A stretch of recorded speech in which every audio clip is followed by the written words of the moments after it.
আসসালামু আলাইকুম গাইস। তো আমার এটা প্রথম ব্লগ পেজের জন্য। তো আমি ভিডিও তৈরি করার জন্য আসছি একটা জঙ্গলই বলা যায়। এটা হচ্ছে উত্তরের মধ্যে পার্কের মধ্যে আসছি। এটা পার্ক না, নার্সারি। এগুলোতে আমি মূলত ভিডিও রেকর্ড করে থাকি।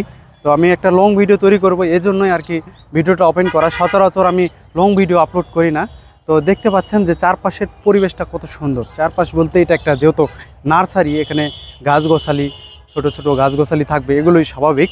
তো এইগুলো জায়গায় আমার বেশি ভালো লাগে। এই জায়গাগুলোতেই আমি ভিডিও তৈরি করি।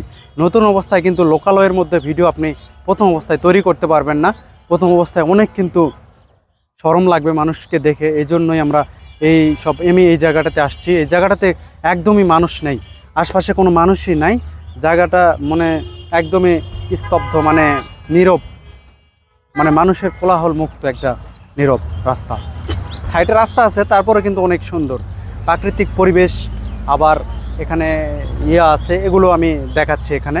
তো ভিডিওটা কেমন লাগতেছে অবশ্যই আপনারা জানাবেন। তো আর বলুন, লং ভিডিওর কিন্তু গুরুত্ব অনেক বেশি।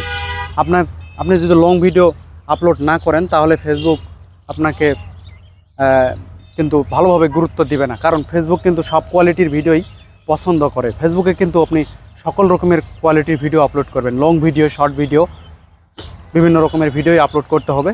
সুতরাং এই জন্যই আমি আর কি ভিডিও রেকর্ড করা। আপনিও চেষ্টা করবেন যে সপ্তাহে হলেও একটা কিন্তু লং ভিডিও দিবেন। আর লং ভিডিও কিন্তু বেশি রেকর্ড করা যায় না, তাও চেষ্টা করবেন আপনি একটা ভিডিও আপলোড করার সপ্তাহে। এজন্যই আর কি করা। এখানে দেখতে পাচ্ছেন সবুজ ঘাস।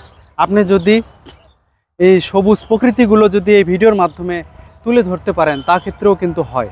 আর লং ভিডিও করলে কিন্তু আপনার ভয়েসের যে ভোকালটা, সেটা কিন্তু আস্তে আস্তে ঠিকই আসে। আপনার কথা বলার এক্সপিরিয়েন্স বাড়ে লং ভিডিওর মাধ্যমে, বুঝতে পারছেন?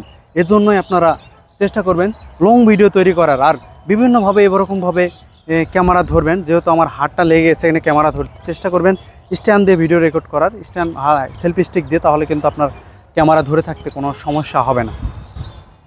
এখানে বড় বড় গাছগুলো আছে, এই যে এই গাছগুলো, এগুলো কিন্তু অনেক ভালো লাগতেছে, ক্যামেরাতে কিন্তু অনেক সুন্দর আসছে। আর আজকের আবহাওয়াটাও কিন্তু একটু মেঘাচ্ছন্ন, যদিও সকাল থেকে রোদ ছিল। বিকালবেলা একটু অতিরিক্ত গরম পড়ছিল, এই জন্য একটু আবহাওয়াটা কিছুক্ষণের মধ্যে ভালোই ঠান্ডা হয়ে গেছে।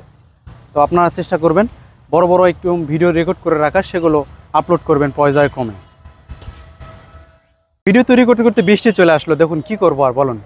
তারপরও ভিডিও তৈরি করা থামানো যাবে না, কারণ ভিডিও তৈরি করতে হবে। বৃষ্টি যদিও আসে, ঝড়ও যদি আসে, তারপরও আপনাদের ভিডিও তৈরি করতেই হবে। সুতরাং আমরা ভিডিও তৈরি করে যাব সফলতা না আসা পর্যন্ত। তার সময় আসলে কিছু বলা যায় না, কখন বৃষ্টি আসে কখন রোদ হয় কিছুই বোঝা যায় না। যেহেতু বর্ষা মৌসুম, এই জন্যই আর কি এইরকম। সমস্যা নেই, আমি ভিডিও তৈরি করে যাচ্ছি।